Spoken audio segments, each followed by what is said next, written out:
Sveicināti Ortotologs podkastā.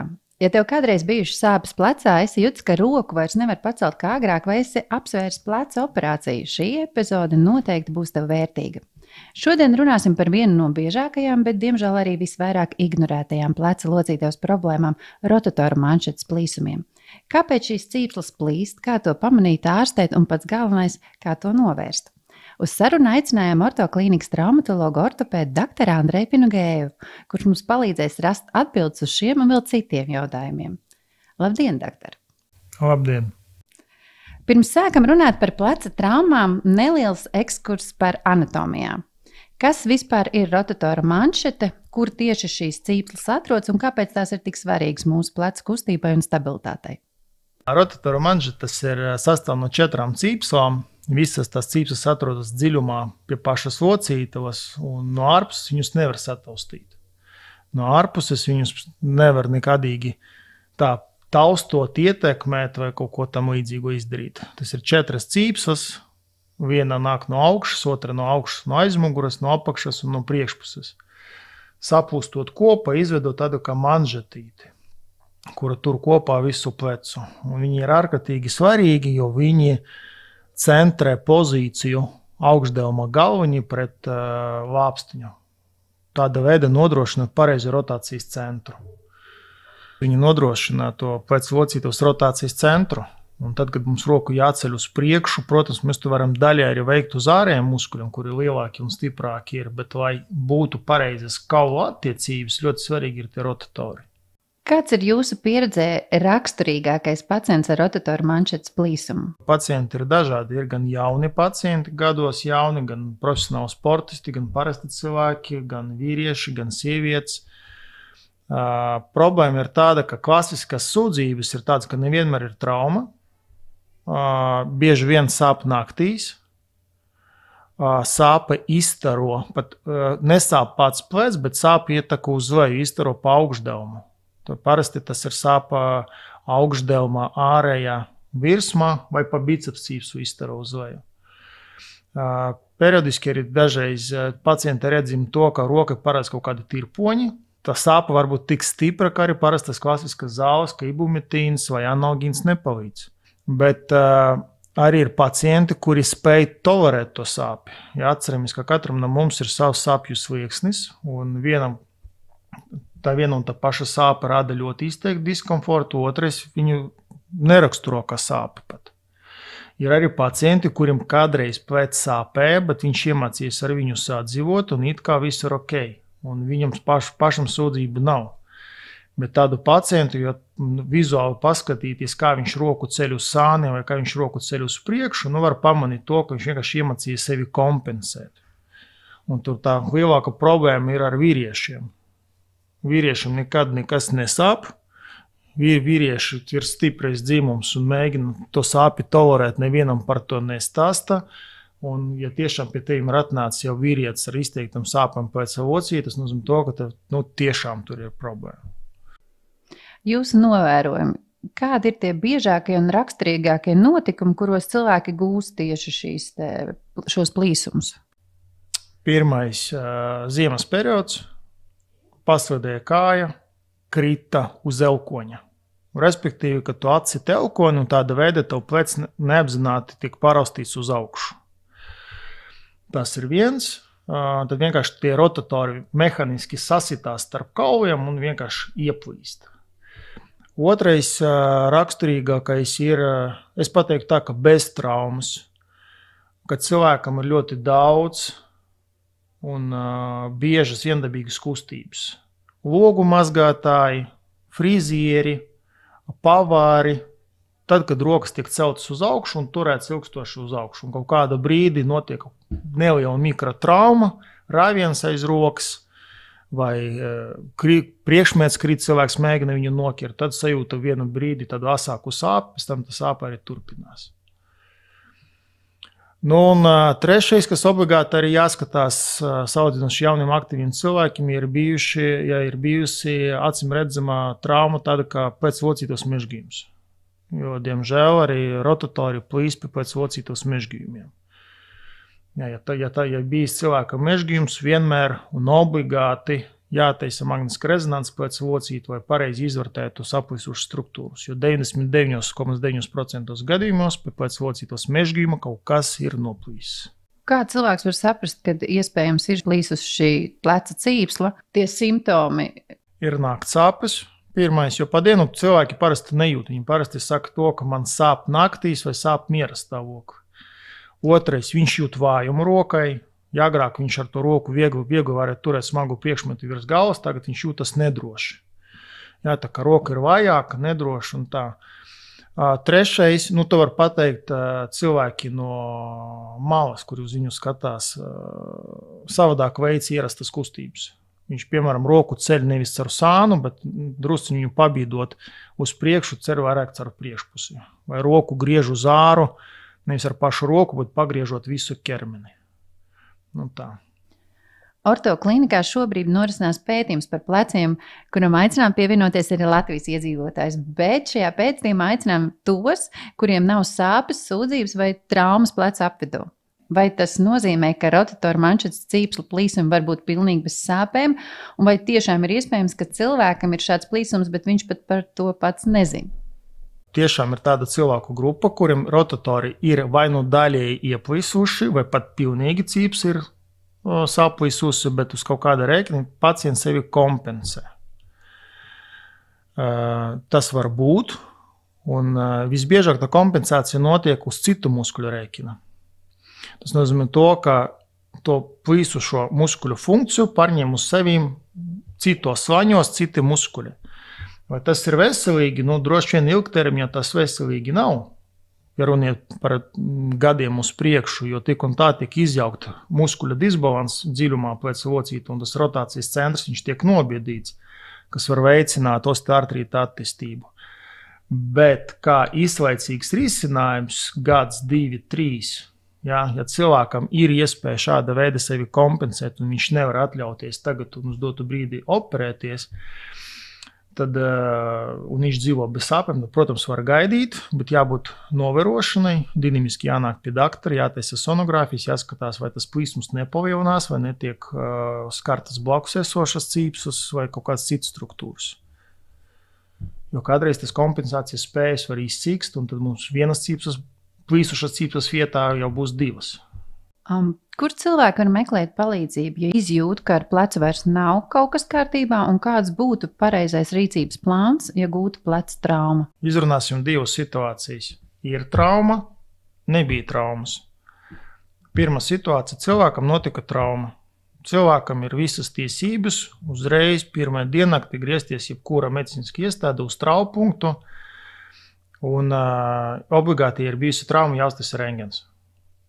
It kā skan primitīvi, it kā mūsdienās rentgens nevienam it kā nav vajadzīgs, bet pēc rentgena daudz par ko var spriest. Kaulu blīvums, locītos attiecības, ir vai nav dislokācijas, ir vai nav lūzumi, tas jau ir daudz.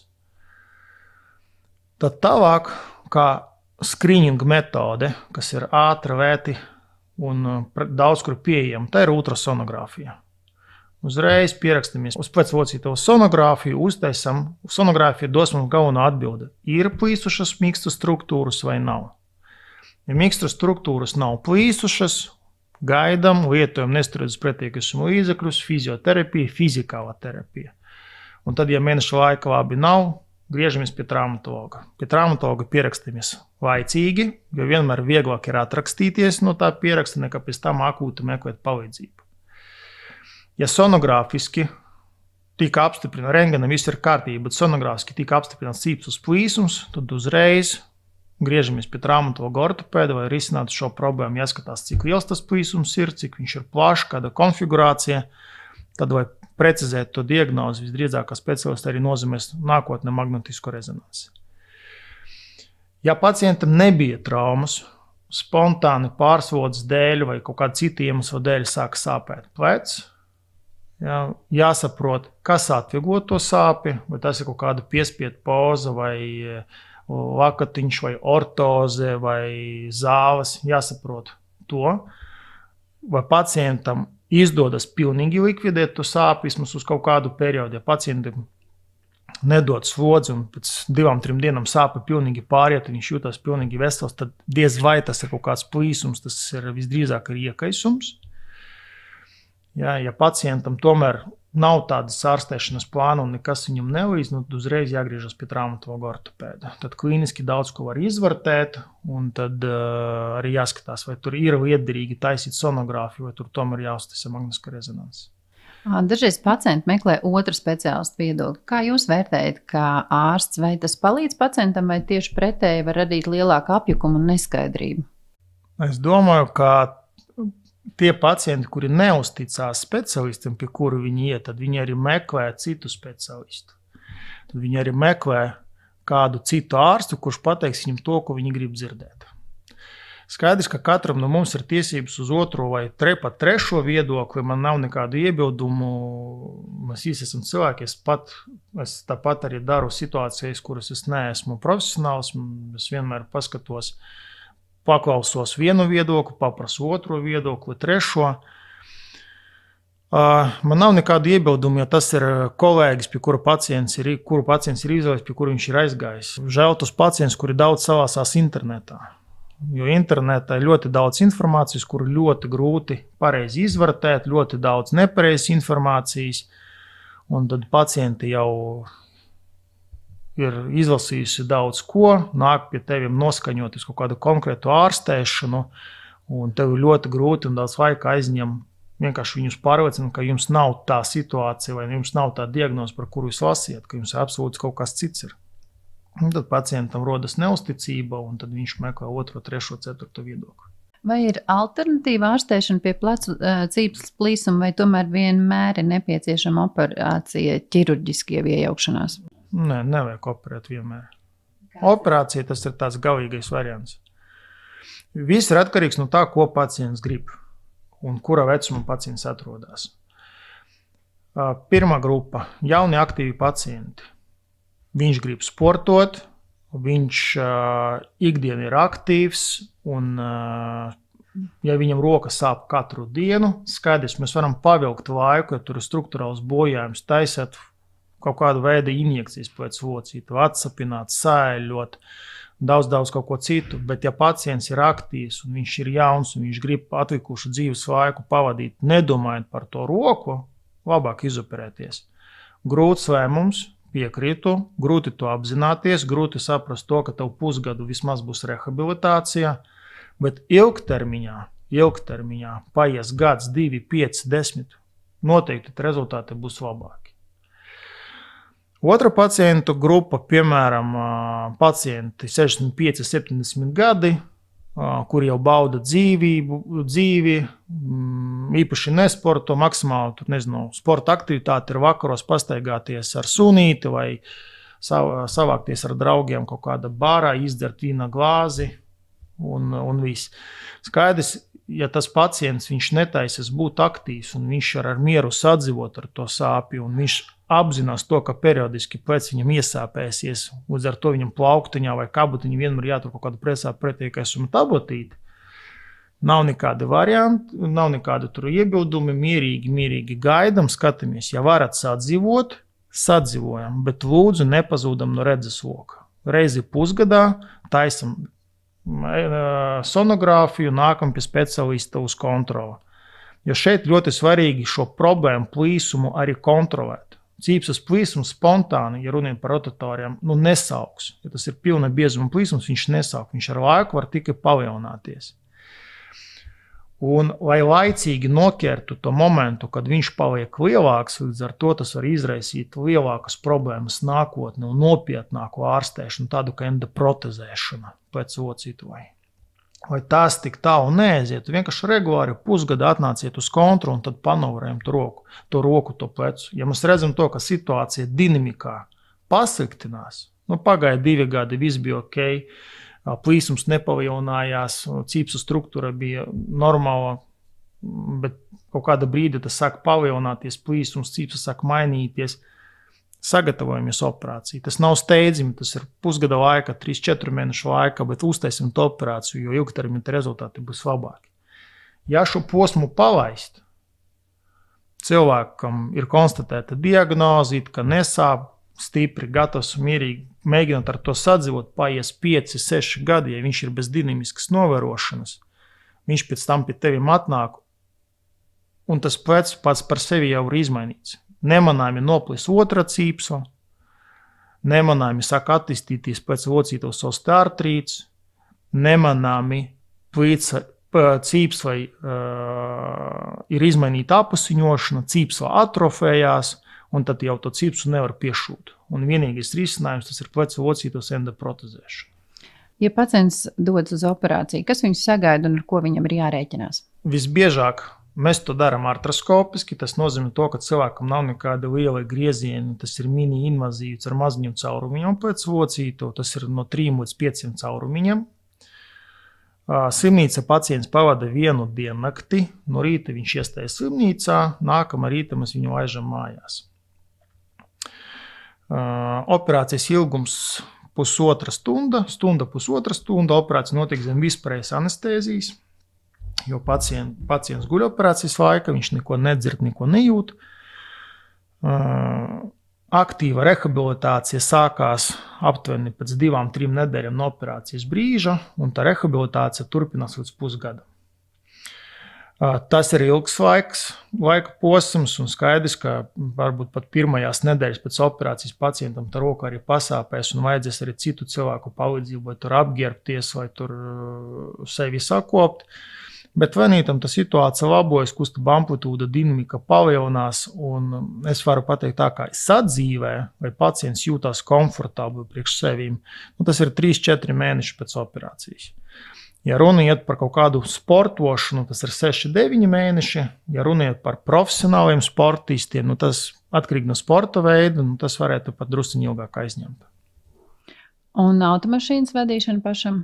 No medicīniskā viedokļa pacients teoretiski var sākt vadīt mašīnu arī ātri. Sadzija brūces, sāpes ir merenas, ciešamas, teiksim tā, kuras viņš var labi tolerēt, viņš var sēsties pie stūras. Bet no otras puses pacientam arī apzinās to, un tas ir jau nopietnas jautājums, to, ka tā roka viņam tik ātri nereaģēs, ja kaut kādā avarijas situācijā. Tā roka nebūs pilnvērtīga, ja vajag ātri tur izgriezt stūri vai vēl kaut kas, vai ātri pārsakt ātrumu, ja tā ir laba roka. Tāpēc šeit viena situācija ir tāda, ja pacientam, piemēram, jau ar mēnesi pēc operācijas viņam pleci īpaši nesāp, viņš precāpju zāles nekādas nelieto, viņam ar automašīnu, ar automātisku atrumkarbu, kur viņš ātrumu ieslēdz un ar to slimu roku stūri var pieturēt no apakšas un ar otru roku pilnvērtīgi to stūri griezt. Tas ir viena situācija. Tad man nekādu iebildumu nav, akurāti var pārvietoties. Otra situācija, cilvēkam ir 3. 5. diena pēc operācijas, kad ir akūta sāpes, plecs ir stīvs, nedod dievs mašīnu ar manuālu atrumkarbu, tad šeit riskiet nevajag jebkurā avārijas situācijā, kur vajag strauju bremzēt vai pagriezties vai vēl kaut kas. Pat cik labs šoferis jūs nebūtu, un tā roka tik ātri nenorēgies, jūs pazaudēsiet 3-5 sekundes, tas būs pietiekami, lai dabūtu ceļu satiksmes negadījumu. Pastāv viedoklis, ka pēc cīpslas plīsuma nekad vairs nesadzīs tā līdz galam. Cik daudz patiesības ir šajā apgalvojumā? Jebkurš plīsums, jebkura brūce, tā kā līdz galam, kā viņa bija pirms tam, viņa nesadzīs, jo vienmēr veidos rēta. Mēs sagriezam pirkstu, tik un tā būs rēta. Tāpat arī ar to cīpsu. Cīps ir saplēst, mēs izdarām maksimāli visu, mēs viņu piešūjam, sašūjam, piešūjam pie kaula, viņa sadzīs, viņa saretosies. Viņa pat vizuāli būs tāda, kā normāla cīps, viņa būs pilnīgi normāla funkcija. Protams, ja mēs paņemsim histoloģiju un pētīsim to jautājumu šūnu līmenī, mēs redzēsim to, ka kādreiz tā cīpsa bija bojāta, no šūnas tur nav tādas, kādas viņas ir, bet funkcionalitātes ziņā plēs būs absolūti normāls, kā bija pirms kādreiz. Jūsu domas un skatījums vai smēras un kādi tautas metodas līdzekļi var palīdzēt pie šādām veidu traumām? Es varbūt nebūšu ļoti populārs šī jautājumā. Bet mēs apzināmies, ja mums ir saplēsta cīpsla, mums ir struktūrāls bojājums. Diez vai kaut kādas tautas metodas un smēres palīdzēs to cīpslu sadziedēt. Ja mums ir caurums, caurumu vajag sašūt. visādas aplikācijas virsū, rādu, smērīts, nepalīdzēs tu struktūru atjaunot. Kā ir ar blokādēm? Vai tās palīdz, vai tas arī tikai ir īslaicīgs risinājums? Blokādes. Ko cilvēki saprot zem vārda blokādes? Pirmā, tas ir, kad taisa injekciju nervā un noblokē sāpju pārvaldi. Otrais, kad vienkārši uztaisa šprici kaut kur. To cilvēki arī sauc par blokādi. Šī situācija, ja man grūti spriest par blokādiem, kad mēs blokējam kaut kādu nervu, vai cilvēks nejūt to roku, vai viņam nav sāpes. Es to savā praksē nedaru. Bet, ja runiet par parastām injekcijām, locītava, to ikdienā mēs darām ļoti daudz, un tas palīdz tiešām akūtajos periodos, ja cilvēkam ir neciešamas sāpes, un tabletes viņš kaut kādu iemeslu nevar lietot, vai tabletes nelīdz, mēs locītu varam ielaist pretsāpju medikamentu, lidokaīnu, bupivakaīnu vai ko līdzīgo, un kortizonu, ja pretīkaisu medikamentu, un tas akūtā perioda ļoti labi palīdz. Šo jūs vadat tajā sāpīgajā punktā? Nē, to mēs vadam paša locītava un nevajag ticēt tam, ja doktori man sāp priekšpusē, jūs man špricējat no sāna vai no aizmuguras, ja, ka tas neiedarbojas. Nē, locītava tas ir dobums, respektīvi paņemam kaut kādu balonu, un mums vienalga, no kuras pustā balona durt. Mums galvenais iekšā locītava nogādāt zāles. Parasti mēs to darām sonogrāfijas kontroli. Ir arī ārsti, kuri taisa to bez sonogrāfijas kontroli, bet ideja ir ļoti vienkārša. Locītava ielaist pretiekaisuma zāles, pretsāpju zāles, kas to locītu un iekšpuses arī ārstēs. Visu locītu, ne tikai to sapošu punktu. Bet tas nav pie gadījumiem, ja ir plīsums. Atkarīgi no tā, kāds ir plīsums. Ja tas ir maziņš plīsumiņš un pacients var gaidīt, un viņš kaut kādu iemeslu dēļ uz dotu brīdi nevar operēties, bet tajā pašā laikā tas viņam sagādā nežēlīgi sāpes, ka viņš neguļ naktīs. Labi, cilvēks var negulēt 1, 2, 3 naktis, bet ja tas 7, 10 dienas, var sajūgt prātā. Tad, protams, injekcija tas ir tāds veids, ar kuru var viņu sāpju tā kā atvieglot. Un tad viņš vismaz izgulēsies. Protams, ja mēs plānojam operāciju un pacients to apzinās un viņš ir gatavs operēt, pirms operācijas nekādas injekcijas nav vēlams taisīt vismaz 30 dienas pirms operācijas. Būtu labi 2 mēnešu intervālu uzturēt, jo tas vienkārši palielina infekcijas risku un iekaisuma risku pēc operācijām. Tas nozīmē, ka es varu gaidīt 2 mēnešus, ja ir plīsus cīpsla? Ja cīps ir plīsus, var gaidīt arī ilgāk, jo skaitās. Ja runiet par rotatoru cīpsus plīsumiem, dažādos literatūras avotos skaitās akūts plīsums līdz pusgadam. Un īstenībā tā arī diemžēl mūsu realitāte arī notiek. Cilvēkam bija vai nebija trauma iesāpējis plecs, mēs visi parasti pagaidām, kamēr pats pāries, 2-3 nedēļas. Pēc tam rēķinam pierakstu pie ģimenes ārstes, pieraksts pie specialista uz izmeklējumiem, pēc tam pie specialista, pēc tam jau vajadzīga atkārtota konsultācija pie specialista, tā arī aiziet vismaz 3-4 mēneši riņķī. Ja pacients pie tevim atnāk nosauks viņu ar svaigu cīpsas plīsumu, kurš nav vecāks par pusgadu, to mēs arī skaitam kā akūtais plīsums. Jo cīpsu muskuļu atrofija nenotiek tik ātri, viņa nenotiek pēc 2-3 mēnešiem, viņa var notikt pēc 4-5 gadiem.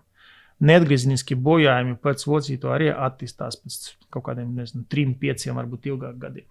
Apzinoties esošo situāciju, bet arī ielūkojoties nākotnē, jūsu viedoklis kā ārstam, cik moderna un kvalitatīva ir šobrīd ārstēšana šeit Latvijā, un vai mums tā ir tikpat līdzvērtīga kā citās Eiropas attīstītajās valstīs? Es varu spriest tikai pēc to, ko es esmu redzējis, kur es esmu bijis. Jā, un es biju arī citas Eiropas valstīs, un ne tikai Eiropas valstīs, un mācījos operēt un tieši šīs patoloģijas. Latvijā, pēc mana viedokļa, 100% neatpaliek no pārējām Eiropas valstīm, kā ārstēt konkrēti šo patoloģiju. Mūsu priekšrocības šeit Latvijā, mums saglabājas individuāla pieeja pie pacientiem, mums saglabājas kontakti ar pacientiem. Pacientam, ja kaut kas nav labi, viņš viegli var atrast to ārstu, atbraukt uz vizīti. Viņš zina to ārstu, kas viņu vispār operējis. Ja? Un treškārt, Mums ir Latvijai pieejamas visjaunākas modernas tehnoloģijas, tie paši jaunākie implanti, mēs arī savā praksē viņus izmantojam, jaunākie aparāti, jaunākie šuvēji. Līdz ar to, ārstējot plecu-locītavas patoloģijas Latvijā, to, ko es esmu redzējis un runājis un kolēģiem, un tā, mēs esam ļoti laba līmenī. Mēs neesam zem viduvēja, mēs esam noteikti augstāk par viduvēju līmeni Latvijā. Vai ir kāds pacienta stāsts, kas jums kā ārstam palicis atmiņā, varbūt kāds gadījums, kas iemācījis kaut ko būtisku? Jā, bija viens stāsts. Bija viens pacients, vīrietis, aktīvi nodarbojas ar sportu, apmeklē trenažeru zāli, un bija bojāti rotatori labai rokai. Viņš tika izoperēts. Protams, viņš nebija apmierināts ar to ilgāko rehabilitāciju, bet kopumā pagāja gads, viņam viss normalizējās, viņš turpināja trenēties, pēc 5 gadiem viņam noplīsa cīpsas otrai rokai. Un viņš, atceroties to visu ilgu rehabilitāciju, viņš izdomāja to, ka plus viņam kāds bija pateicis, ka var neoperēt, plus viņš pats bija domājis, ka tā ir kreisa roka, it kā viņa nav vadoša, un viņš neoperē, viņš pat nekur nav gājis. Un man redzes, ka viņš parādījās 3 gadus pēc tas pēdējais traumas. Galvenā viņam bija sūdzība to, ka viņš nevar pagulēt naktīs. Viņš naktīm 3-4 reizes mostās, ir spiests staigāt, sēdēt, mēģina iemigt pussēdus vai pusguļus. Un tas ir tā vismokoša situācija ir naktīs. Un, kad mēs jau uztaisījām parastu rentgenu, tur pat nevajadzēja ne magnetisku rezonanci taisīt, ne ultrasonografu, mēs jau ieraudzījām to, ka viņam plecu locītu ir nodevusi. Tur ir galīgas pakāpes osteoartrīts, un viņam būtu nepieciešama plecu locītos endoprotezēšanas operācija, kura neļaus viņam pilnvērtīgi sportot. Un tas kā saka, take home message, ja, sāpe var būt dažāda, varbūt arī vienāda, bet tas absolūti neko nenozīmē to, ka jums ir tāda pati diagnoze un ka tur būtu jāizvēlas to pašu ārstēšanas taktiku. Ja ir sāpe, kura ilgst 2-3 dienas un viņa turpinās, viņa mazumā neiet, griežamies pie specialistiem, izmeklējamies, jo sāpi tā ir ļoti subjektīvs simptoms un balstīties tikai uz sāpi nevar spriest par jūsu diagnozi un par ārstēšanas taktiku. Varbūt ir vēl kaut kas, ko jūs vēlētos piebilst par šo tēmu, ko es neesmu jums uzdevusi. Vingrojam un dzeram ūdeni. Kopsavilkumā, ko mums vajadzētu paņemt no šīs sarunas un ko vajadzētu atcerēties? Pirmais. Nevajag ignorēt sāpes. Traumas notiek arī bez acīm redzamas traumas. To, ko ikdienā cilvēks vienkārši nav obligāti krist uz rokas vai satraumētu kaut ko, pietiek ar atbalstīties, pietiek ar smagumu celšanu vai vēl kaut kas. Tas ir viens. Otrais. Neignorējam simptomus. Ja tiešām jums sāp naktī, sāp 3-4 dienas bez pārtraukuma, pierakstaties pie specialistiem un nākiet pārbaudīties. Trešais. Laicīgi arī plānojot pierakstus pie specialistiem un izmeklēšanu. Vienmēr ir vieglāk piezvanīt un atrakstīties, nevis pēc tam nogaidīt, nedarot neko, un pēc tam to gaidīt to magnetisku rezonanci vēl 2-3 mēnešus, vai pierakstu pie specialista 2-3 mēnešus. Un pēdējais, nebaidieties no operācijām. Pateicoties operācijām, mūsu dzīves kvalitāte var laboties. Mana redzes lokā kolēģi, kas ir man apkārt, nekad neoperēs tikai tāpēc, ka jāoperē. Mēs operējam ar vienīgu mērķi uzlabot pacienta dzīves kvalitāti un labsajūtu. Paldies, doktor, par sarunu. Atcerēsimies, pleca sāpes nav jāpiecieš, jo agrāk tiek meklēta palīdzība, jo labāks izredzes uz pilnvērtīgu atveseļošanos. Centīsimies ievērot ārsta sniegtās mums rekomendācijas. Sargāsim sevi un rūpēsimies gan par savu, gan par līdzcilvēku veselību. Liels paldies vēlreiz mūsu šodienas viesim ortoklīnikas traumatologam, ortopēdam, doktoriem Andrejam Finogējam par praktiskajiem padomiem, skaidrojumiem un arī cilvēcīgu skatījumu uz šo bieži sastopamo problēmu. Liels paldies arī katram klausītājam, kas bija kopā ar mums. Ja tev ir kādi jautājumi vai ieteikumi nākamajām tēmām, droši raksti uz ortotalks@orto.lv. Sarunu vadīja Agnes Bauman, par skaņu rūpējās Gunts Bērziņš. Uz tikšanos nākamajā podkāsta epizodē.